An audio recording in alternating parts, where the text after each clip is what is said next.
നമസ്കാരം, ഏവർക്കും ജ്യോതിർമയി ആസ്ട്രോളജി ചാനലിലേക്ക് എൻ്റെ ഹൃദയംഗമമായ സ്വാഗതം. സൂര്യനെ നമിച്ചുകൊണ്ട് ഗായത്രി മന്ത്രം ഉരുവിട്ടുകൊണ്ട് നമുക്ക് ആരംഭിക്കാം. ഓം ഭൂർഭുവസ്വഃ തത്സവിതുർവരേണ്യം ഭർഗോ ദേവസ്യ ധീമഹി ധിയോ യോ ന പ്രചോദയാത്. മെയ് മാസം 15 സൂര്യൻ മേടത്തിൽ നിന്നും ഇടവത്തിലേക്ക് സംക്രമിക്കുന്നു. ഈ രാശിമാറ്റത്തോടുകൂടി ചില നക്ഷത്രക്കാർക്ക് വളരെയധികം അനുകൂലമാകുന്നു. അങ്ങനെ ഏറ്റവും കൂടുതൽ നേട്ടങ്ങൾ ലഭിക്കുന്ന നക്ഷത്രക്കാർ ഏതൊക്കെയാണെന്ന് പരിശോധിക്കാം. പുണർദം, കാൽഭാഗം, പൂയം, ആയില്യം എന്നീ നക്ഷത്രങ്ങൾ ഉൾക്കൊള്ളുന്ന കർക്കിടകക്കൂറുകാർക്ക് ഈ രാശിമാറ്റത്തോടുകൂടി വളരെയധികം നേട്ടങ്ങൾ കൈവരിക്കുവാൻ സാധിക്കുന്നതായിരിക്കും. ഈ നക്ഷത്രക്കാരുടെ 11ാമിടത്ത് കൂടിയാണ് സൂര്യൻ ചാരവശാൽ സഞ്ചരിക്കുന്നത്. 11ാമിടത്ത് കൂടി സൂര്യൻ ചാരവശാൽ സഞ്ചരിച്ചാൽ സ്ഥാനാന്തര പ്രാപ്തിയും ഐശ്വര്യവും വ്യാധിനാശവും ശുഭകർമ്മങ്ങൾ ഫലിക്കുകയും ഫലങ്ങളാകുന്നു.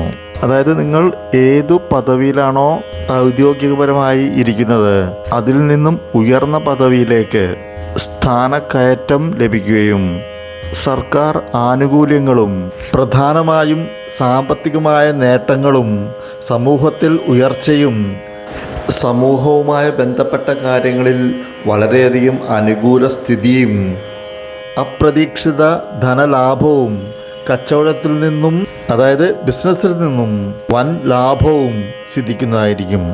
മേലുദ്യോഗസ്ഥന്മാരിൽ നിന്നും വളരെ അനുകൂലമായ നിലപാടുണ്ടായിരിക്കുകയും അതിലൂടെ നേട്ടങ്ങളും പ്രതീക്ഷിക്കാവുന്നതാണ്.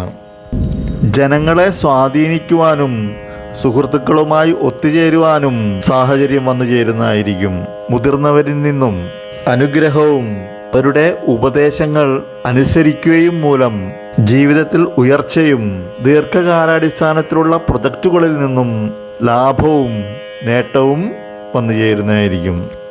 ഈ നക്ഷത്രക്കാർ രോഗങ്ങളാൽ ബുദ്ധിമുട്ട് അനുഭവിക്കുന്നുണ്ടെങ്കിൽ ആ രോഗത്തിന് ശമനവും ഗൃഹത്തിൽ ശുഭകർമ്മങ്ങൾ ഉണ്ടാവുകയും ഫലങ്ങളാകുന്നു.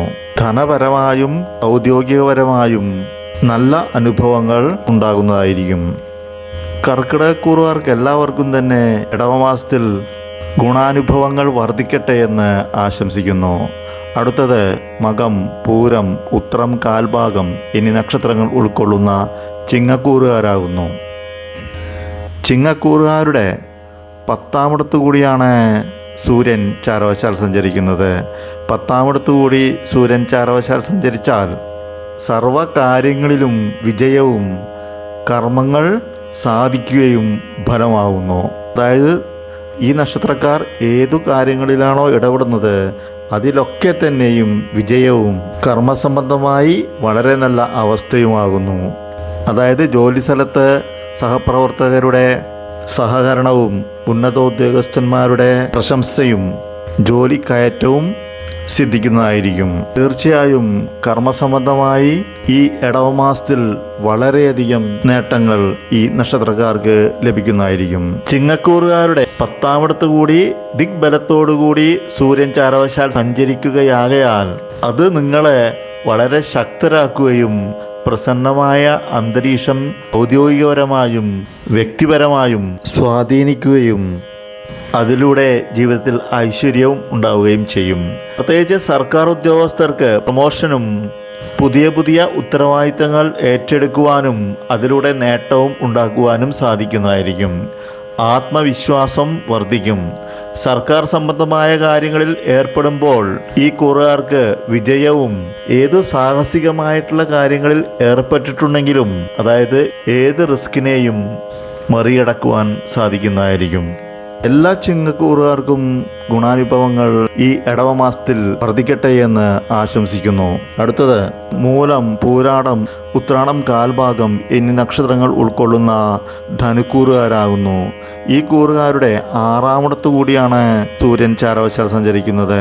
6ാമിടത്ത് കൂടി സൂര്യൻ ചാരവശാൽ സഞ്ചരിച്ചാൽ ശത്രുനാശവും ശത്രുക്കളിന്മേൽ വിജയവും നല്ല ആരോഗ്യവും രോഗശമനവും ധനനേട്ടവും ഫലങ്ങളാകുന്നു. സാമ്പത്തിക കാര്യങ്ങളിലും മത്സരങ്ങളിലും മത്സര പരീക്ഷകളിലും വളരെയധികം നേട്ടങ്ങൾ ഈ നക്ഷത്രക്കാർക്ക് ലഭിക്കുന്നതായിരിക്കും. ജീവിതത്തിൽ ഉണ്ടാകുന്ന ഏതു വെല്ലുവിളികളെയും നേരിടുവാനും അതിജീവിക്കുവാനും സാധിക്കുന്നതായിരിക്കും. ഔദ്യോഗിക ജീവിതത്തിൽ പ്രത്യേകിച്ച് സർക്കാർ ഉദ്യോഗസ്ഥന്മാർക്കും സ്ഥാപനത്തിൻ്റെയോ ഏതെങ്കിലും സംഘടനകളുടെയോ നേതൃസ്ഥാനത്തിരിക്കുന്നവർക്കും വളരെ അനുകൂലമായ സമയമാകുന്നു. പുതിയ പുതിയ അവസരങ്ങൾ വന്നു ചേരുന്നതായിരിക്കും. സാമ്പത്തിക സ്ഥിരതയുണ്ടാകും. ക്രമാനുഗതമായ സാമ്പത്തിക വളർച്ചയും സിദ്ധിക്കുന്നതായിരിക്കും. സാഹസികമായിട്ടുള്ള കാര്യങ്ങളിൽ, അതായത് റിസ്ക് എടുത്തിട്ടുള്ള കാര്യങ്ങളിൽ നേട്ടവും ഫലമാകുന്നു. കടങ്ങളുണ്ടെങ്കിൽ കടങ്ങൾ വീട്ടുവാനുള്ള അവസരവും വന്നു ചേരുന്നതായിരിക്കും. അടുത്ത നക്ഷത്രക്കാർ പുരുരുട്ടാതി, കാൽഭാഗം, ഉത്തരട്ടാതി, രേവതി എന്നീ നക്ഷത്രങ്ങൾ ഉൾക്കൊള്ളുന്ന മീനക്കൂറുകാരാകുന്നു. മീനക്കൂറുകാരുടെ മൂന്നാമിടത്തു കൂടിയാണ് ചാരവശാൽ സൂര്യൻ സഞ്ചരിക്കുന്നത്. മൂന്നാമിടത്തു കൂടി സൂര്യൻ ചാരവശാൽ സഞ്ചരിച്ചാൽ ധൈര്യവും വീര്യവും വിജയവും സ്ഥാനാന്തരപ്രാപ്തിയും, അതായത് പദവിയിൽ ഉയർച്ചയും ശത്രുനാശവും ധനനേട്ടവും ആരോഗ്യവും ഫലമാകുന്നു. തീർച്ചയായും വ്യക്തിഗത മത്സരങ്ങളിൽ ഏർപ്പെടുന്നവർക്കും ഔദ്യോഗിക മത്സരങ്ങളിൽ ഏർപ്പെടുന്നവർക്കും വിജയം സുനിശ്ചിതമാകുന്നു. സർക്കാർ ഉദ്യോഗസ്ഥന്മാർക്കും മറ്റു മേഖലകളിൽ ഉള്ളവർക്കും നല്ല ബന്ധങ്ങളിലൂടെ നേട്ടങ്ങൾ നിങ്ങളുടെ കർമ്മ മേഖലയിൽ നിന്ന് കൈവരിക്കുവാൻ സാധിക്കുന്നതായിരിക്കും. ഭാഗ്യത്തിനേക്കാളും സ്വന്തം പ്രയത്നത്തിലൂടെ സാമ്പത്തിക നേട്ടങ്ങൾ കൈവരിക്കുവാൻ സാധിക്കുന്നതായിരിക്കും. ഈ സൂര്യൻ്റെ രാശിമാറ്റം ശക്തമായ ആശയവിനിമയത്തിലൂടെ അധികാരങ്ങളിലും നേതൃത്വങ്ങളിലും ലാഭനേട്ടങ്ങൾ കൊയ്യുവാൻ നിങ്ങളെ പ്രാപ്തരാക്കിയിരിക്കും. മീനക്കൂറുകാർക്ക് എല്ലാവർക്കും തന്നെ ഈ സൂര്യൻ്റെ രാശിമാറ്റത്തോടുകൂടി ഇടവമാസത്തിൽ ഗുണാനുഭവങ്ങൾ വർദ്ധിക്കട്ടെ എന്ന് ആശംസിക്കുന്നു. അങ്ങനെ കർക്കിടകക്കൂറുകാർക്കും ചിങ്ങക്കൂറുകാർക്കും ധനുക്കൂറുകാർക്കും മീനക്കൂറുകാർക്കും ഈ സൂര്യൻ്റെ ചാരവശാലുള്ള സഞ്ചാരവുമായി ബന്ധപ്പെട്ട് ഏറ്റവും കൂടുതൽ നേട്ടങ്ങൾ കൈവരിക്കുവാൻ പറ്റുന്ന കൂറുകാർ, ഈ നക്ഷത്രക്കാർക്ക് എല്ലാവർക്കും തന്നെ ഗുണാനുഭവങ്ങൾ വർദ്ധിക്കട്ടെ എന്ന് ഒരിക്കൽ കൂടി ആശംസിച്ചുകൊണ്ട് നിർത്തുന്നു. നന്ദി, നമസ്കാരം.